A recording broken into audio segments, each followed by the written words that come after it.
ہم آپ کو کھونا نہیں چاہتے دادا جان، آپ اور بی جان ہمارے جینے کا سہارا ہے، کسی فضول کی دھمکی کے پیش نظر خود کو مت تھکائیں ورنہ آپ کو اس حالت تک پہنچانے والے کی شہرہ کاٹنے میں پل نہیں لگاؤں گا۔ ارتضیٰ فیروز خان کی بات کاٹ کر بولا، آخر میں اس کا لہجہ منتقامانہ ہوا تھا، جبکہ اس کی بات پر سب ہول اٹھے تھے۔ نہیں بیٹا، تم ایسا کچھ نہیں کرو گے، فیروز خان پریشانی سے بولے، جبکہ ارتضیٰ نے بغیر کچھ کہے ان کے ہاتھوں پر بوسہ دیا اور پھر ان کی پیشانی پر بوسہ دیا۔ اس کی تسلی آمیز انداز پر سب کے چہروں پر مسکان کھل گئی تھی۔ کیا کنڈیشن ہے ان کی؟ وہ اٹھ کر کچھ فاصلے پہ کھڑے ڈاکٹر کی جانب بڑھا جو فیروز خان کا معائنہ کر کے فائل چیک کر رہے تھے۔ ان کی حالت اب بہتر ہے، کوشش کریں کہ ان کو کسی قسم کا اسٹریس نہ ملے۔ اب آپ کو ان کا بہتر سے بہترین خیال رکھنا ہے، معمولی سے بھی پریشانی ان کی صحت کے لیے گرا ہے۔ ڈاکٹر مدھم آواز میں بول رہا تھا۔ وہ ہنکارا بھر کر ڈاکٹر کی بات اور ہدایات پر ہمتن گوش تھا، جبکہ کچھ فاصلے پر کھڑی نرس ٹکٹکی باندھے ارتضیٰ خان کو دیکھ رہی تھی۔ ارحم جو ارتضیٰ کی چھوڑی جگہ پر دادا جان کے پاس بیٹھا ان کو زبردستی فروٹ کھلا رہا تھا، نظریں غیر ارادتاً نرس پر پڑی تو مسکراہٹ دبائے اور اس کی جانب بڑھا۔ ماشاءاللہ سے خوبصورت سی وائف ہے ان کی، اور اب تو بچوں کا بھی پلان ہے، پر مجھ پر کسی کو ترس نہیں آ رہا، پڑھائی کی جھنجھٹ میں ڈال کر خود شادی شدہ زندگی گزار رہے ہیں۔ بس جی کیا بتائیں، یہ اسی خوشی میں تر و تازہ ایک دم حشاش بشاش ہیں، اور ہم شادی کے روگ لگا خوبصورت بھرپور نوجوان۔ ارحم کی بلند آواز پر سب نے اس کی جانب دیکھا، جہاں وہ نرس کو گھیرے کھڑا دانت نکوں سے اپنے روگ بتاتا، سب کو پہلے چونکنے اور پھر مسکرانے پر مجبور کر کے، جبکہ نرس حجالت کا شکار ہوتی باہر نکل گئی۔ یہ کیا تھا؟ ارتضیٰ نے گھورا۔ میری بھابھی کے حق پر ڈاکہ ڈالنے کی ناممکن کوشش کو راکھ بنانے کی ممکن کوشش تھی۔ ارحم دانت نکالتے فیروز خان کے بیڈ پر ان کے ساتھ بیٹھ گیا۔ دادا جان، اپنی بھوتنی نواسی سے ملنا ہے تو جلد از جلد ٹھیک ہو جائیں، پھر آپ کو اسپیشل کسی سے ملوانا ہے۔ کس سے؟ آپ کی چھوٹی بہو سے۔ ارحم شرمانے کی ناکام ایکٹنگ کرتا بولا۔ فیروز خان بی جان اور عباس اس کی حرکت پر مسکرا دی، جبکہ ارتضیٰ اس کی بات پر سر جھٹک کر رہ گیا تھا۔ ارحم ارتضیٰ کی جانب کوئی رد عمل نہ پا کر عباس سے بولا، عباس جی چھوٹے صاحب، تمہارا بڑا صاحب کافی روڈ ہے۔ نہیں جی صاحب بہت اچھے ہیں، تو پھر مجھے وش کیوں نہیں کیا؟ ارحم ہاتھ نچاتے بولا، کس بات پر چھوٹے صاحب؟ یہی کہ مجھے بھی کوئی پسند کرتی ہے۔ جبکہ عباس خاموش رہا۔ بولو؟ ارحم نے اس کی خاموش پا کر قدرے بلند آواز پر استفہام کیا۔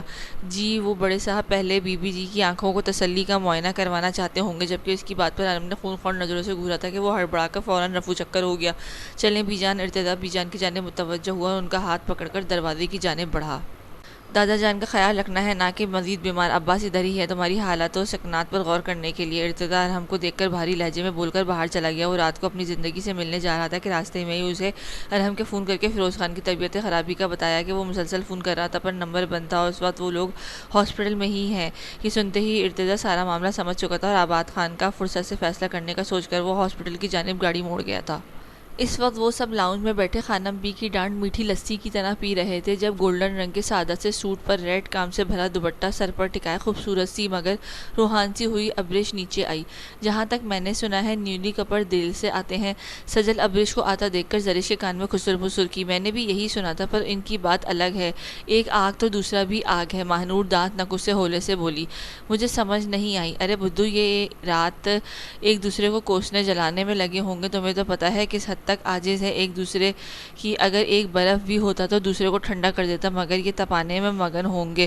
ماہنور مسکراہٹ دبائے بولی، ویسے احمد بھائی کا رنگ شادی سے پہلے ہی تم پر چڑھ رہا ہے، بعد میں تو تم احمد ہی نظر آنے والی ہو۔ سجل کے مزے لے کر کہنے پر ماہنور نے ایک دھموکا جڑا۔ آہ، تم لوگ کیا صبح صبح کان کا میل صاف کر رہی ہو؟ احمد ان کی جانب جھکا انہی کے انداز میں بولا، آپ کو کس نے دعوت دی؟ میری ہونے والی زوجہ نے۔ لو میرے کان بھی صاف کرو۔ احمد ڈھٹائی سے چٹکلا چھوڑ کر کان ماہنور کے سامنے کیے۔ پیچھے ہٹو۔ ماہنور جھنجھلائی تو وہ دونوں ہنس دی۔ اچھا اکیلے میں صاف کرو گی کیا؟ احمد اس کی جھنجھلاہٹ پر زج کرتا بولا۔ خانم بھی دیکھے اپنے چھچورے پوتے کو۔ وہ ایک دم پھٹ پڑی کہ سب نے اسے گھورا اور ابریش کی جانب متوجہ ہوئے، جس کی اتری صورت دیکھ کر معاملہ سمجھنے کی کوشش کر رہے تھے۔ کیا ہوا بیٹا؟ مورے اور نرگس گھبرا کر اس کی جانب بڑھی۔ مجھے کھانا نہ بنانا نہیں آتا مورے، ابریش سر جھکائے روتے بولی۔ وہ تو مجھے پتا ہے، رو کیوں رہی ہو؟ کیونکہ مجھے ناشتہ بنانا بھی نہیں آتا، اس نے جھنجھلا کر کہا۔ تو مت بناؤ بیٹا، نرگس بیگم نے پیار سے کہا، پر مجھے آپ کے جلاد بیٹے نے کہا ہے۔ ابریش پھٹ پڑی۔ کیا کہا اس نے؟ یہی کہ ناشتہ میں بناؤں ان کے لیے، اور دھمکی بھی دی کیا اس تھریٹ مین نے؟ وہ روتی ہوئی بولی، یہ احتشام نے کہا ہے۔ سب نے حیرانگی سے پوچھا، کیوں اس کا پیٹ نہیں ہے کیا؟ وہ سو کرتی بولی کہ سب کی ہنسی چھوٹ گئی ہے، اسے اپنا معدہ عزیز نہیں کیا؟ احمد حیرانگی کی انتہا لیے بولا کہ وہ ابریش کا بد ذائقہ کھانا کھا چکے تھے۔ السلام علیکم۔ تبھی وہ عجلت میں سیڑھیاں پھلانگ کر آتے ہی ان کو سلام کیا۔ سب نے اسے بغور دیکھا جو گرے 3 پیس میں فل تیار خوبصورت لگ رہا تھا۔ کمال کی تیاری؟ کہاں کی تیاری؟ برخوردار سکندر خان نے اخبار فولڈ کر کے ٹیبل پر رکھا۔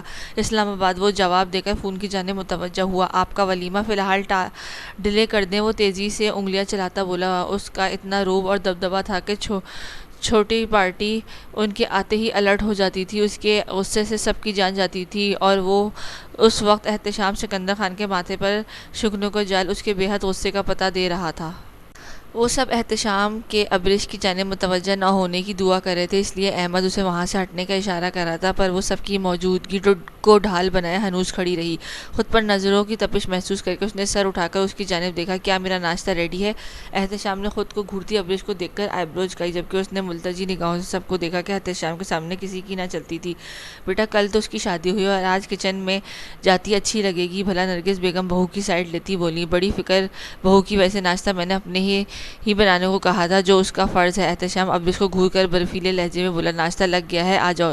انعم بیگم نے سب کو اطلاع دی۔ ٹھیک ہے، مجھے اجازت دیں۔ وہ فون کی اسکرین پر کچھ ٹائپ کرتا سنجیدہ لہجے میں بولا۔ بیٹا ناشتہ اپنی بہو کو سکھا دیجیے گا، واپس آ کر اسی کے ہاتھ کا کروں گا۔ وہ ابریش کو تنفر بھری نظروں سے دیکھ کر سب سے ملتا باہر کی جانب بڑھا۔ وہ جب واش روم تھا، ابریش اس بات کا فائدہ اٹھا کر اپنے پرانے کمرے میں آ گئی تھی اور جلدی سے فریش ہو کر نیچے آ گئی۔ 10 منٹ بعد احتشام جب باہر نکلا تو خالی کمرہ منہ چڑھا رہا تھا۔ ابریش نے نہ کپڑے نکالے، نہ پیکنگ کی اور نہ خود نظر آئی۔ احتشام نے غصے سے مٹھیاں بھینچی اور انٹرکام پر اپنے خاص ملازم شبیر کو بلا کر اپنی پیکنگ کروائی تھی کہ احتشام کا ہر کام وہی کرتا تھا۔ جاؤ، احتشام کو دروازے تک چھوڑاؤ۔ خانم بی کے سخت لہجے میں کہنے پر ابریش انکار نہ کر پائی اور احتشام کے پیچھے قدم بڑھائے۔ وہ جان بوجھ کر سست روی سے چل رہی تھی کہ اس کے پیچھے پہنچنے تک وہ گاڑی میں بیٹھ جائے گا، پر اس کے ارادے دھرے رہ گئے تھے جب وہ اس کو بیچ راستے سے جارحانہ انداز میں کھینچ کر اپنے قریب تر کر چکا تھا، اتنا کہ احتشام کی سلگتی سانسیں ابریش کا چہرہ جھلسا رہی تھیں۔ گرم سانسوں کے تھپڑوں سے ابریش کی پلکیں لرز اٹھی تھیں اور چہرہ یکلخت سرخ پڑا تھا۔ دونوں کے درمیان فاصلہ سمٹ چکا تھا جب احتشام نے اپنے بازو اس کی کمر کے گرد حائل کر کے اسے اپنے سینے سے لگایا، جبکہ دوسرے ہاتھ سے اس کے مٹھی میں دبوچ کے چہرہ اپنے روبرو کیا۔ جو حرکت تم نے کی ہے اس کا انجام کے لیے تیار رہنا، وہ سرد آواز میں پھنکار کر اسے باور کرا گیا۔ چھوڑیں مجھے۔ ابریش نے اس کو کندھے سے پکڑ کر دھکیلنا چاہا پر 1 انچ بھی نہ ہلا سکی۔ احتشام شرربار نگاہوں سے اسے مزاحمت کرتا دیکھ رہا تھا، جبکہ ابریش کے دل کی دھڑکنیں منتشر ہو کر گویا طوفان برپا کر رہی تھیں۔ اس پر وہ نزدیکی اس کی جان لینے کو تھی اور اس کو مسلسل زور آزمائی کرتا دیکھ کر احتشام نے جھٹکے سے اس کو چھوڑا کہ وہ گرتے گرتے بچی۔ اگر اب تم نے میری اجازت کے بغیر اپنے قدم حویلی سے باہر نکالے تو اس دن خود کو میرے عذاب سہنے کے لیے تیار رکھنا۔ کان کھول کر اپنی ناقص دماغ میں بیٹھا لو یہ بات۔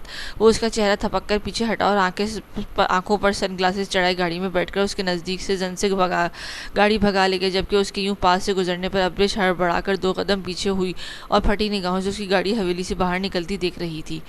یہ ہے وہ شخص، کیا تم جانتے ہو اسے؟ حارث نے ایک تصویر احتشام کے سامنے لہرائی۔ نہیں، کچھ پتا چلا کس نے مارا اس کو؟ احتشام پرسوچ انداز میں پیپر ویٹ گھماتا حارث سے بولا۔ مارنے والے کا بھی معلوم نہیں ہوا، پر اس کے محلے سے اس کے بارے بڑا معلوم پڑا ہے۔ ان کے مطابق یہ کسی کے ہاں ملازم تھا، پر کس کے یہ پتا نہیں، لیکن اس سے ملنے اس کا دوست آتا تھا۔ آفتاب نام ہے اس کا، بڑی گہری دوستی ہے دونوں کی۔ اس کے گھر کی تلاشی لینے پر شراب کی ٹوٹی بوتلیں اور سگریٹ کے بچے ٹکڑوں کے سوا کچھ نہیں ملا۔ وہ احتشام کو اکٹھی کی ساری انفارمیشن سے آگاہ کرنے لگا۔ اور فیملی؟ احتشام ہنوز نظر اپنے ہاتھ میں پکڑے کانچ کی گول گیند کو دیکھتے پولیس اسٹیشن میں حارث کے آفس میں اس کے بالکل سامنے شاہانہ انداز میں کرسی پر برجمان گھمبیر آواز میں بولا، جبکہ سامنے پڑی لکڑی کے بڑے سی میز کے اوپر بچی سبز چادر کو اوپر ایک بھاری بڑی سلائڈ فکس تھی، جس کے اوپر ایک سلائڈ پر چھوٹا سا سبز ہلالی پرچم رکھا تھا، جبکہ دوسری جانب ایک ڈائری اور پن باکس رکھا تھا۔ اس ٹیبل کے اس پار حارث پولیس یونیفارم میں ملبوس بھرپور جوان مرد، خوبصورت نین نقوش کا حامل ایس ایچ او حارث